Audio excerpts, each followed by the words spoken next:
how someone else might be experiencing homelessness.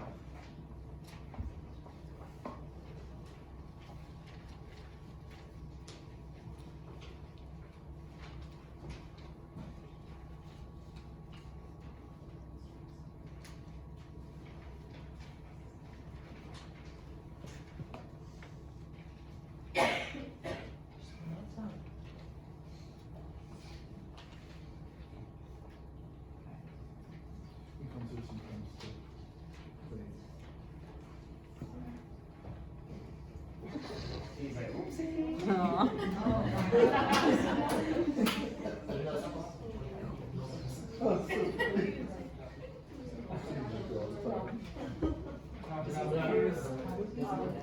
I don't know. The minute he crossed the corner, he just went. Right there. He was laughing. He was like, yeah, no. Right.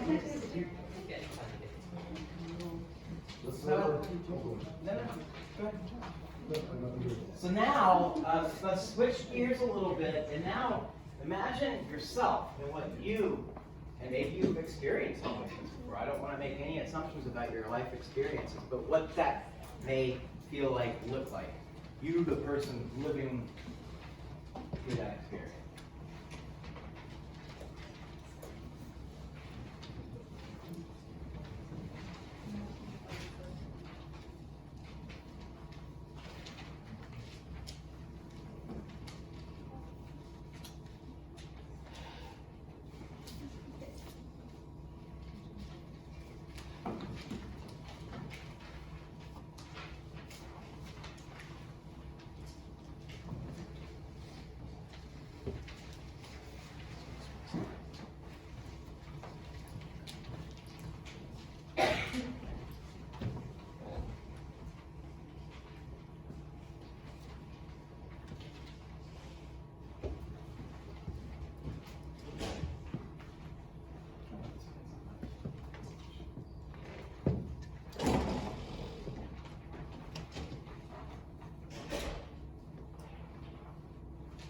Take one more minute, and then we'll kind of come back as a group.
Get maybe one of the volunteers, some volunteers kind of share what they wrote down for the first kind of imagining, where you're imagining someone else, someone completely different from you.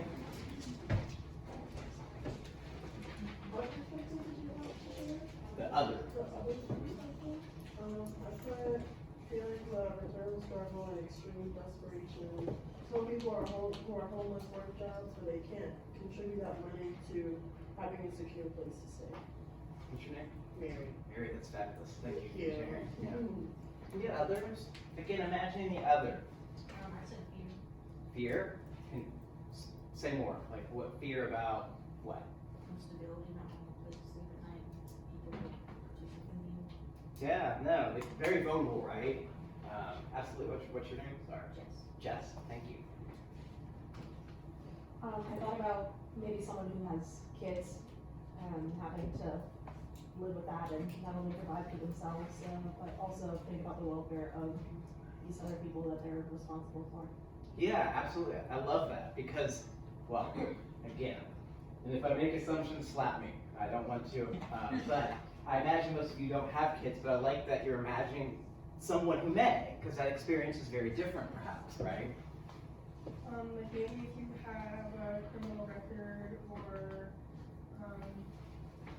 just, there's a lot of reasons why a lot of people can't get jobs, being homeless. Absolutely. I mean, structurally, right, the system's broken and doesn't take care of these people. And there are a whole host of reasons, right? Names? Sorry. Grace. Grace? Thank you. And Gates. Gates? Gates. Nice.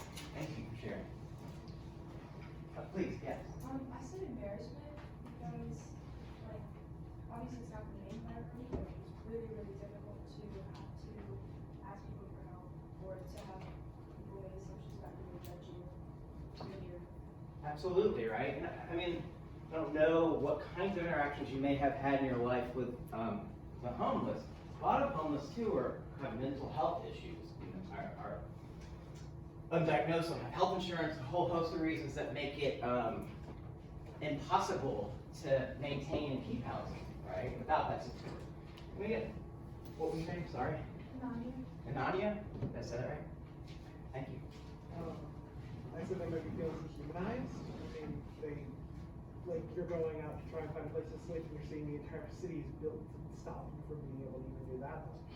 Yeah. It's gonna make you feel like a pigeon rather than a person. Yeah, and I'm hearing common themes, right? Shame, being dehumanized, fear, then leading to all these, what are the explanations for some of that? You guys are so smart, because the system often is not built to protect and take care of people, especially oftentimes homeless. Let's switch to the self.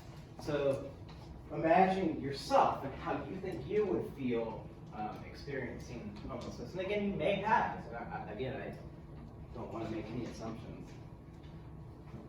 Again, on the dehumanization, when I really thought about myself, I really thought like about feeling like I wasn't a part of society, if that makes sense. Like, you know, you see people that are homeless often, like, no one's talking to them, no one is even paying any attention to them, walking like right by them, not saying anything.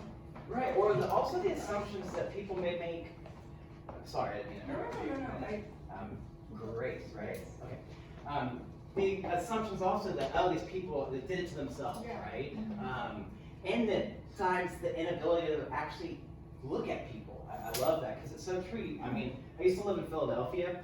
It's where I got my first big boy job. After actually leaving the residential college, I was an assistant professor of writing and rhetoric at Philadelphia University. But often, there would never be a day go by that I would not pass someone who was likely homeless. And again, we don't want to make assumptions just because someone's on the street, but there's usually signs, right? Someone in the back.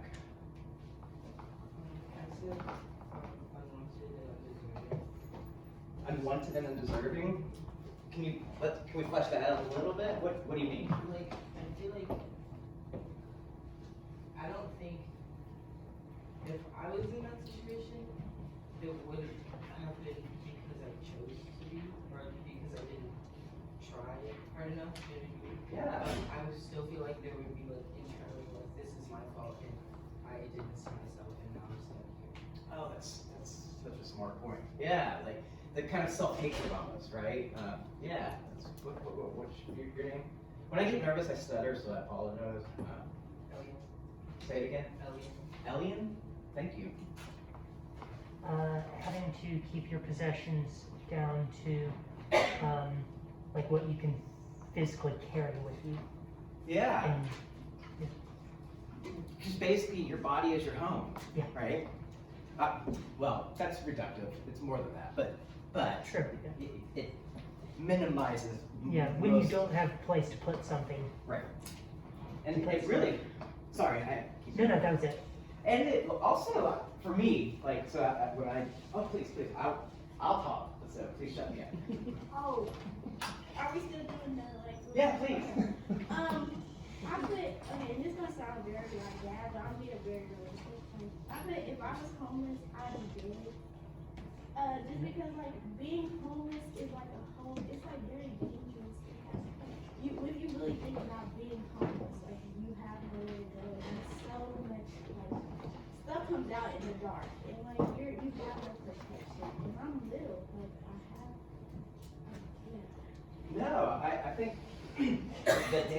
I think what you're identifying sometimes is the fact that it's easy maybe for some to ignore those realities, right? Because you are often perhaps living in danger, right? Or you may feel that way at least. I also said sick. Just Sick. Mhm. Just because like I have like a lot of health issues, and I've been lucky enough to be brought up somewhere where we can mostly afford the care for those things. But if I couldn't, I probably would be alive. Yeah, but I think what's your name? Sorry, Kiara. I think those kind of overlap, right? Because again, I would argue. I should be clear. This is me arguing this. The system is kind of broken and is not doesn't work in the ways that I'd like it to work, right? Especially for our most vulnerable population. I think just a couple more. You first, and then. And what's your name? Sorry. Will, Will.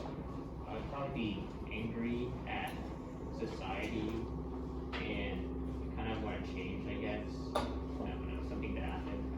No, I don't know. I don't know if anyone's actually brought up anger. Maybe. Yeah. I guess what kind of feel maybe a lot of like I was getting onto them because the people in my situation. Yeah. No, I mean, how isolating, right? It potentially could feel like, and being angry, right? I would agree. I think there would be a whole host of reasons to perhaps be angry. And again, then what does one do with those feelings, right? And how does one manage those feelings when there's not a support system in place to help, like therapy? I'm a big fan of therapy. I love me some therapy. It's good for you. So it's nice to talk to somebody. Like Will sometimes plays my therapist, and I'm sorry about that, but no, professional therapists and stuff. But when you're homeless, oftentimes you don't have access to that, right? It's in fact likely denied to you for a variety of reasons. I wrote like a feeling of confusion and betrayal, which is like, at least for me, and I think a lot of people in this room, it occurred to us we played the game, we did what we were told we were supposed to do. If that happened, it would be like a what the hell? How? Yeah. Well, I mean, we should never, and I know I'm probably belaboring this a little bit, but I really don't like to draw assumptions about people. But being in this room, in this space, we all have a little bit of privilege, right? Because we're here. You have housing, you have people to support your learning, your growth. That's not to say that everybody lives in an equal playing field, because we don't, and we know that. I mean, just look at me, I'm like the poster child of privilege in a lot of ways. A lot of white dude in the United States. But we do all have some more privileges maybe than others. And I think it's good to think about that and to work through that. What I would argue, and kind of transition, actually, please. Yeah. Well, I would say a lot of people are talking about a lot of like large scale stuff, but I also feel like there's a lot of small scale stuff. Like I would feel sort of not bored, but bored, because I feel like if you're homeless, there's a lot of times that it's really difficult to pursue hobbies. You know what I mean? A lot of your energy and finances and a lot of just your resources are put towards staying alive and staying safe. And so, you know, I think a lot of us in this room take for granted like the fact that we're able to pursue sustainability of our mind and sustainability of ourselves, while also like, you know, like being able to access literature as a whole. Like that's you know, like being able to spend time reading a book or watching a movie and having the ability to do that. That's a privilege, you know, that I don't think I would necessarily have if I was homeless. Yeah, absolutely. That's really smart. You're right. In a lot of ways, I know I'm speaking for myself. I take those things for granted, you know. And if you don't have spend so much time watching TV. It's actually probably a problem. There's a little bit of addiction to it, but there's so many good television shows out. But it's also a nice distraction from things too that you may, in the mental health arena, live in your head more because you don't have access to some of those things that I at least find a distraction. A good one though. Sometimes TV does. I don't know.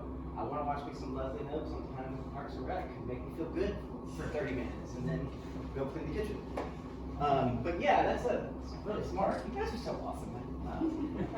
Any other last minute things? Because I promise I won't hold you here the entire time. But I do want to show the video and kind of wrap up a little bit and talk a little bit more about the XR of the virtual reality. Okay. Well, I want to watch this. Oh, Sorry. Great, Grace, right? Yes. I'm going to try to remember y'all's names. I'm really interested in fashion and clothes and self-expression. And I think also being homeless, it's really difficult to, you just wear what you have, what you can have, so it's not like you're like able to present yourself with on makeup and do things like that. Like that's like what makes me happy throughout my day. Oh, believe me. Not having that, I can't imagine not having it privilege. Oh, and it can be a privilege too, right? Oh, I'm with you. I love playing dress up. You would actually really like Philadelphia University's design school. They have a fashion design program. But anyway. I'm in fashion too. Oh, great. Yeah. Okay, cool. Yeah, we're trying to keep them here. Fair. Good point. Hi there.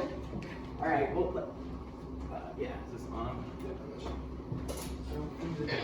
While you're queuing that up, David, I would add too, I would be, because I'm just so like weirdly self-conscious, afraid of like hygiene and how would you take a shower, right? How would you be clean? How would you brush your teeth? How would you pee? How would you freaking out? No, that actually is a really good point, and I'm going to admit something to y'all that I have personal shame about, but I take a lot of showers. I've already taken 2 today because I got sweaty, and I was like, I don't want to go show up at the door and be all stinky and sweaty. But yeah, around that self-care almost too, right? That we can, and I'm not assuming you guys are, but it may be easier because it's just, you have access to it in some ways. Or easier access to it. So I want to be clear, this is just the trailer for this immersive XR experience that Stanford used for their study, where people wore Oculuses and kind of navigated in this space and around what it might feel like and be like to live as a homeless person. So. A round of layoffs.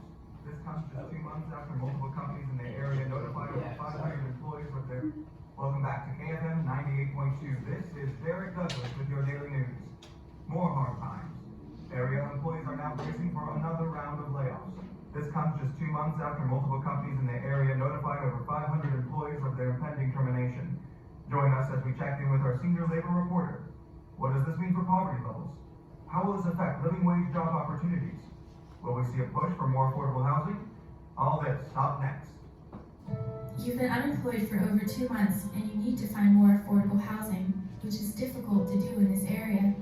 While you look for a new place, you sell objects in your apartment to offset the amount of rent you owe.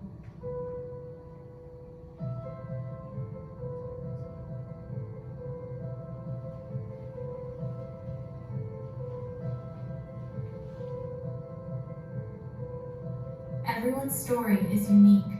In this first-person VR interactive, face the adversity of living without a home.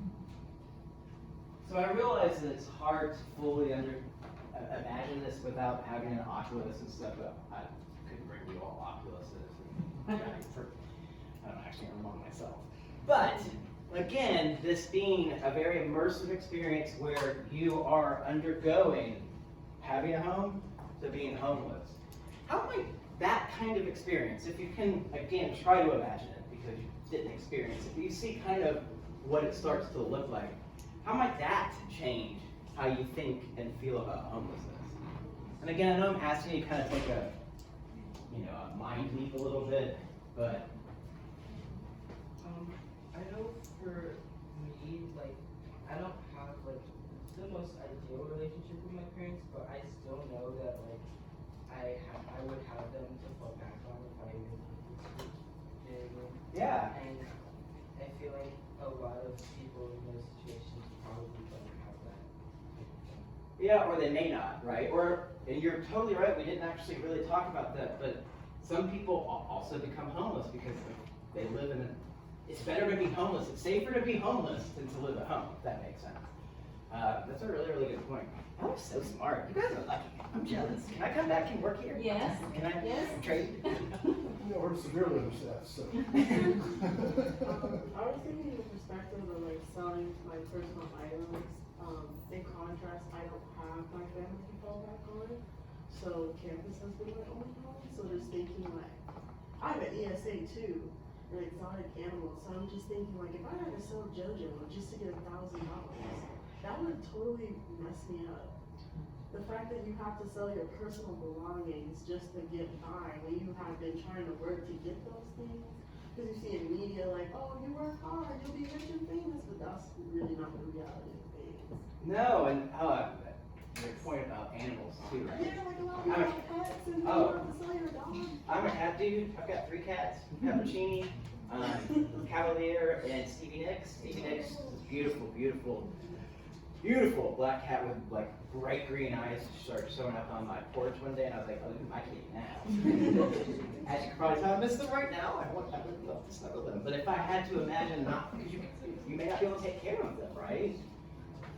I would say, I think it's really interesting that this is sort of the direction that virtual reality is going, because I think it's something that video games have have been doing for years now, where like the personal experience is really powerful. I mean, you see it a lot, like you don't often use the word you in writing, like a lot of writing is third person or first person. I think there's a reason why, it's because using the word you is scary, because it places you directly into it. And so I think video games have been, particularly a lot of like more artsy video games, have been taking full advantage of that, where it's like, it's not some character who's like fighting, it's not some character who's making decisions, it is you as the player are doing that. And it's interesting to see how this is now sort of transitioning into empathy, and like people are starting to recognize, oh, this is something that we can do for like a larger purpose than just like art. Not that art is like a small purpose, but you know. Yeah, art's a huge purpose, right? But, and your point about video games is so important. In fact, my colleague that I work with at Hudson University, he's published a book on video games and poverty, and how the worlds of certain video games allow people to experience poverty in a different way, and how meaningful that can be, right? I was going to think about, when it mentioned, selling all your stuff, I thought about, cutting down on expenses in my life. Like, if I was in that position, what would be the first thing to go? We cut off wants first, and then what happens when I'm down to only necessities and things still need to go? If I have to choose between, do I eat 3 meals a day, or do I buy money for medication? Do I buy my medication? Like, what?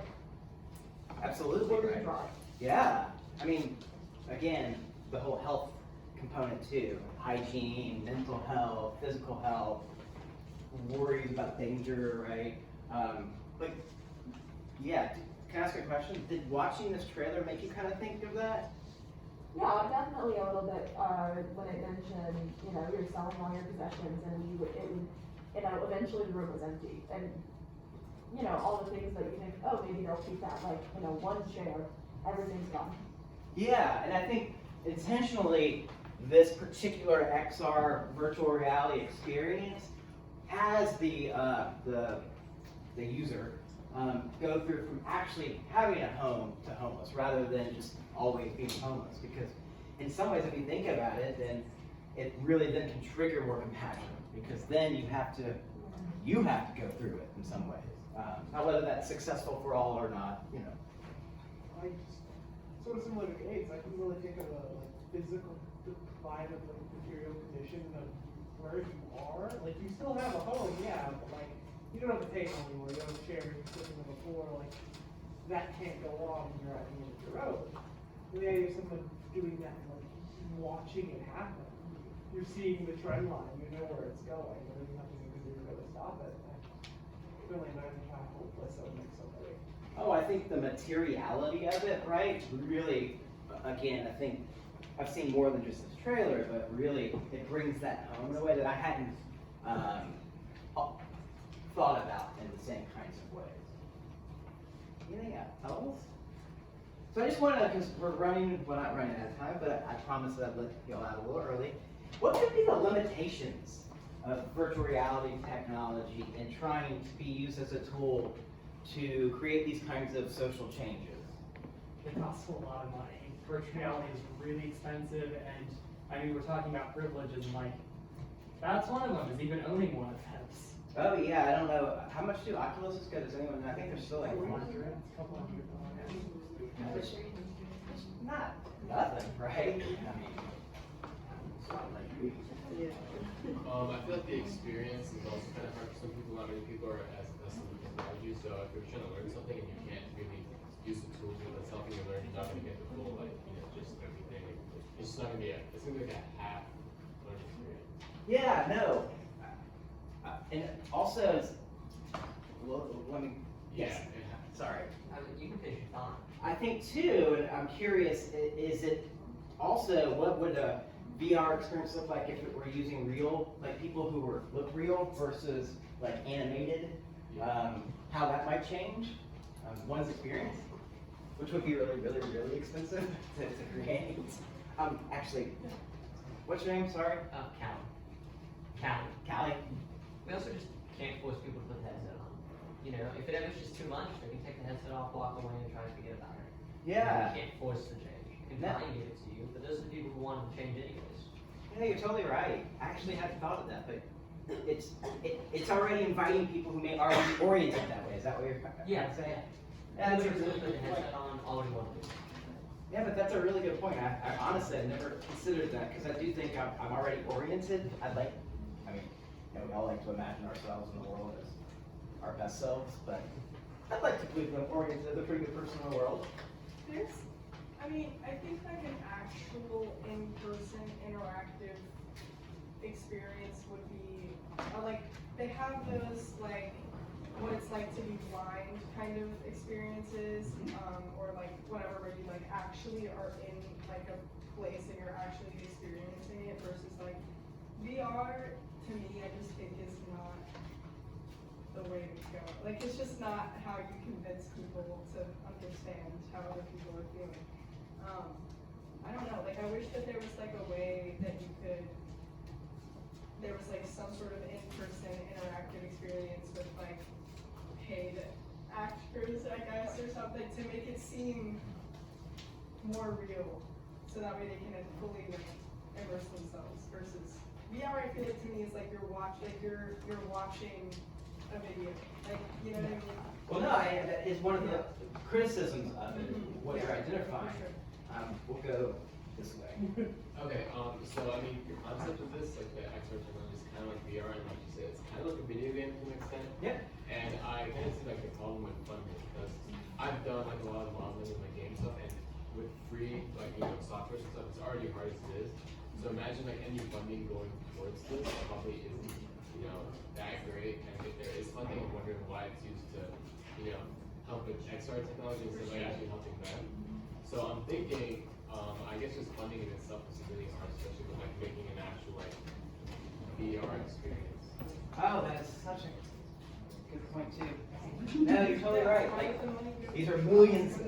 This Stanford's Institute is millions and millions and millions of dollars just for this XR division that it has. So, sorry. What's your name? Morgan. Morgan. If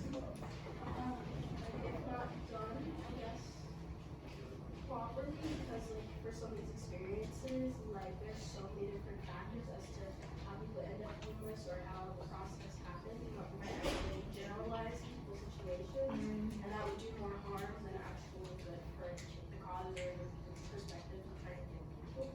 Yeah, in some ways, because it's a narrative, right? It's a narrative that you're interacting in this virtual space.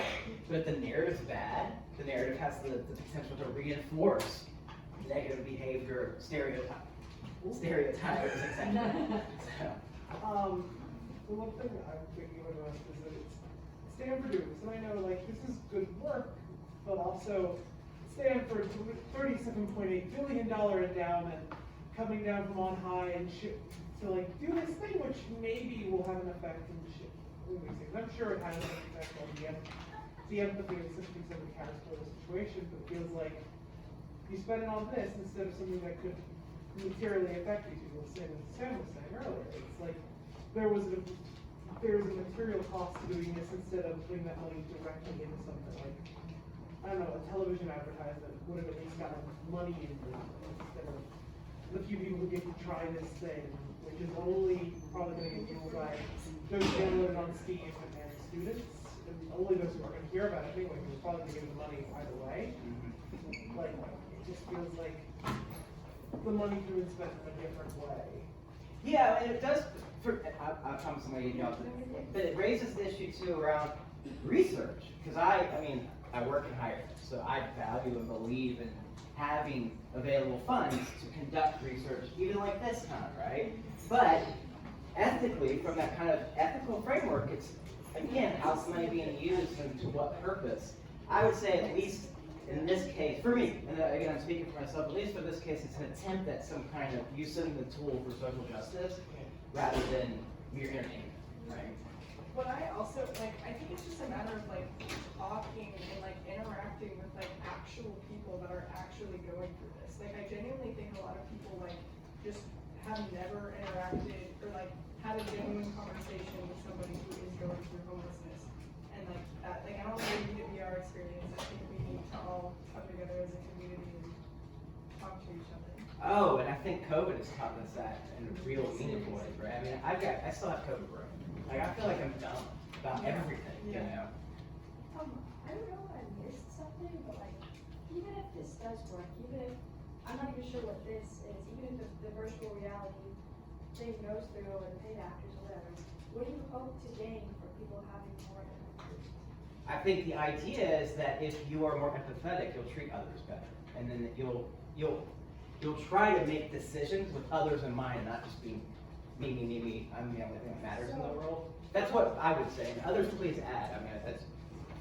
I'm just wondering how, like, going through the complicated process of creating a VR for a very specific situation would make people, like, have homeless people in mind when they make decisions after that? What the study found is the real immersive ones people did. They moved to action. But I think what you're identifying is all right. I'm just confused. No. I'm sorry. I think you're actually identifying a really smart point, is the verdict's out on whether this is actually going to be meaningful, right? It's really still brand new. I would say, I think that Stanford started their institute in 2015. So all of it's still relatively new. And then I'm sorry.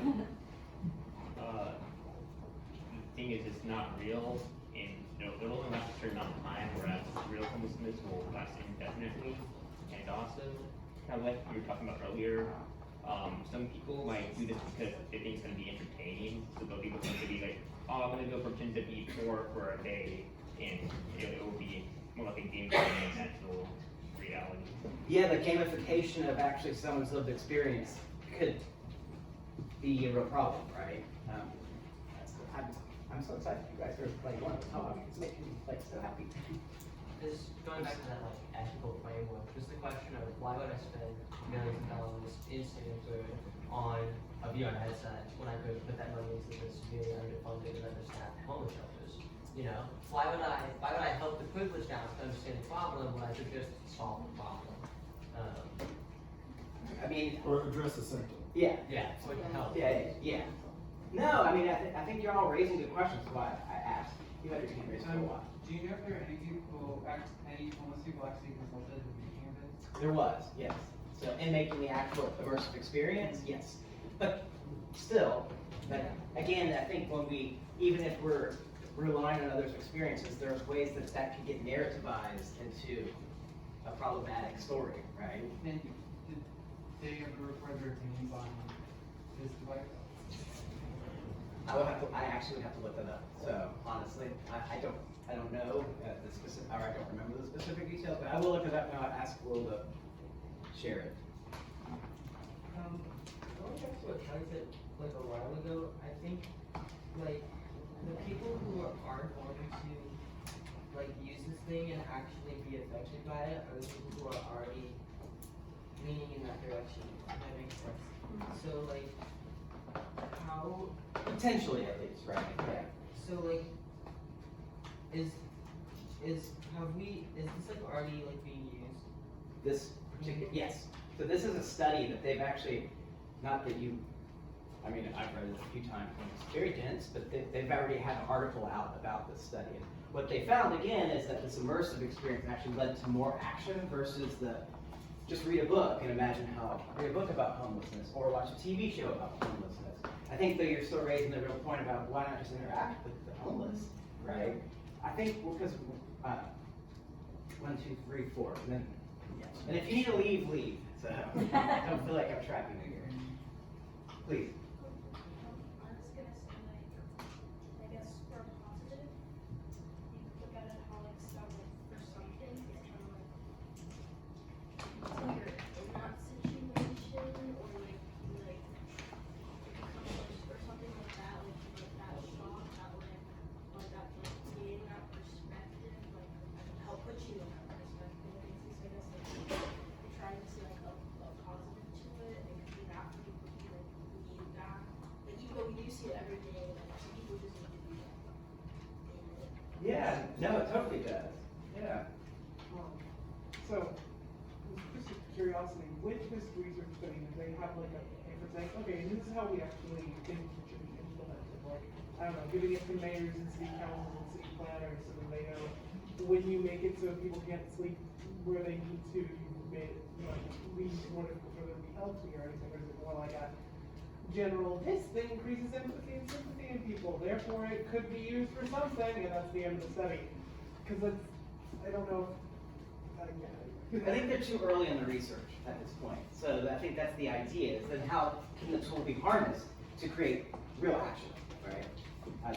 Two more, and then I promise I'll take you go, whatever. So you're really delightful. I just wanted to sort of jump against Grace's points now. But you made some really solid points. I just wanted to talk about them for that. You know, I think that one of the things that you're talking about is like, why not just interact with the homeless people, or why not just one of the biggest concerns I've heard from people is why not just spend the money? But I think it goes down to what Dr. Dodson said, is we're just treating a symptom. And I think that is, you know, like, we can do that as much as we want. We can spend $3 billion like helping homeless people. We can, you know, do it. But I think that there's an element to it that, like, instead of solving, you know, instead of just trying to solve homelessness by like giving money to homeless shelters, there is a sort of optimistic nature to it that should be encouraged for trying to solve the problem as a whole instead of just this one issue. And I think that, yes, video games are, or like virtual reality and those experiences, sure, they are maybe a little bit fake and they can run into issues with narrative. But I think that discounting them as a whole is a little disingenuous, because I mean, just to use an easy comparison, you know, if you watch a horror movie, or if you watch or play a horror video game, you get scared. It's just a story, it's fake, but that doesn't discount the fact that you actually feel the emotions from getting those stories. And so I think that the personal experience that comes from this is effective in a certain way in encouraging long-term change instead of just short-term change. And I do think that there is problems with, like, yes, it's really expensive right now, but I also think that it's really expensive now because it hasn't been done before. And the minute that we understand the technology and it becomes more effective, you know, this will, you know, maybe homelessness is an issue that's really difficult to build for, but climate change, homophobia, religious trauma, stuff like that, those are all issues that can be explored in a first-person perspective that will, the more we do it, I think the cheaper it will and easier it will be and more effective it will improve over time. So I'm not saying that this is like a best solution ever, but I'm saying I don't think it's something that we should just discount as being ineffective. I think it's yeah, I don't think we need to think in absolutes, right? I mean, it can be a useful tool, but it doesn't solve the problem, right? Last comment, so. I just wanted to say that I think this can also be used for like training, like situations. So instead of people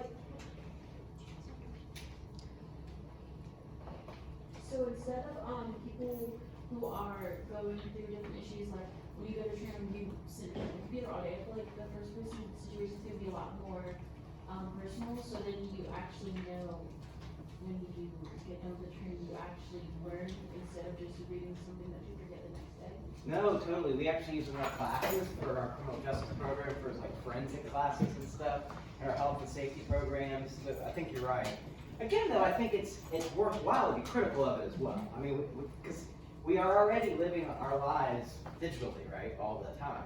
And, you know, if Mark Zuckerberg gets his way, I feel like I call it the upside down. I'm kidding. But I think it's worthwhile for us to be meta about and really think through and challenge. But also, if it's a valuable tool, how can we use it, again, for good things? I'm also going to touch on this point because you make everything you said makes sense about the optimism part of it, you know, and like as a whole, like changing it for like the future. But I just like I know every single person can't have that like one-on-one experience with like homeless people because they're not going to end up actually doing it, you know. But it's similar with this, like how you were saying. How like people, or maybe it was Kelly, but the people that are actually going to partake in the lab are the people that are already, you know, probably leaning towards that, you know. But like I personally have had like a lot of one-on-one experiences with a lot of homeless people back home, just because that's just what I did growing up. So like I think the empathy is just way more there when you're actually connect with another human being that's sharing like their life stories and you can kind of like feel for them than seeing it through VR, just in my opinion. Yeah, I think we can all But I have. do think that like it has the possibility of like it's something we haven't done before, so it's like why not try? I mean like might as well, we've tried a lot of things. Like it's like No, you're good. I was just laughing. Oh. We've tried a lot of things, is what I was commenting on. Oh, but yeah. but I will interject real quickly of the point about, because of course that's who I am, this idea of sustainability of systems, right? So this is an ongoing, as Will Harrison pointed out, an ongoing systemic issue that this will not solve, but it also may put a dent in it in a way that is more broadly minded in terms of addressing sort of the systemic nature of the causes of homelessness and the things that contribute to homelessness and the effects of homelessness and the societal piece of that. So, anyway. Well, that's exactly what this immersive experience does by taking you through having a home to being homeless, right? And the idea would be is that you have to think about all those systemic issues. All right, one more. And then we're going to have to cut it off. Yeah, up Marianne. I think a lot of people are stuck on the fact like, oh, this is supposed to be a solution, but I think as we continue to create new ideas to solve problems that have existed, it's all about putting things in perspective. It's not about like, this is definite or this will not work. It's about first you have to show somebody at least some sort of inkling about like a problem. You can't just throw it in their face. You have to give them a book, put them in a VR setting. You know, it's all about perspective. It's not about like, well, you know, what if a person doesn't do this? Okay, well, if a person doesn't do it, at least they have the perspective. They can never say, well, I didn't know about it, and I didn't know about this. If they have the perspective, then that's one thing that you could do, because a lot of books that you read in middle school and high school are very hush-hush about the systematic problems that tie into this. Talking about ethics, like, you don't just get homeless because you choose to, like jail or sickness or family issues. Homophobia is what makes people homeless. So, you know, it's a lot of stuff that ties into it, but this is just really my perspective. Well, I really mean this, y'all. I so appreciate this opportunity. Promise I wasn't gonna cry. But thank you for I being just here. want to leave you with this though. This place is really special. What? You promised you weren't going to cry. I'm not. This place is really special, and try your best not to take it for granted. And thank you. Thank you for being here.